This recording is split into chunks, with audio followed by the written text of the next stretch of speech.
আজকে আমরা শিখব একটি নতুন ওয়ার্ড, অ্যাবসিশন। অ্যাবসিশন অর্থ হচ্ছে জীবের বিভিন্ন অংশ ক্ষরণ, যেমন একটি উদ্ভিদ একটি পাতা, ফল, ফুল বা বীজ ফেলে দেয়। প্রাণীবিদ্যায় অ্যাবসিশন হলো দেহের কোনো অংশের ইচ্ছাকৃত ক্ষয়, যেমন নখ, চুল ইত্যাদি। আসুন দেখিনি অ্যাবসিশন দিয়ে গঠিত 3টি সেন্টেন্সেস। প্রথম সেন্টেন্সটি হলো abscission of leaves occurs during autumn before winter sets in. এর মানে হলো উইন্টার আসার আগেই অটামেই গাছের পাতা ঝরে যায়। দ্বিতীয় সেন্টেন্সটি হলো in zoology abscission is the shedding of a body part such as the claw or husk.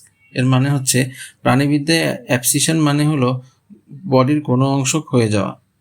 3 নম্বর সেন্টেন্সটি হলো is it the proper time to C the অ্যাবসিশন of century lives from trees.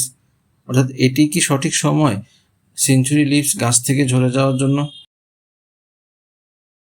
Thank you for watching my video.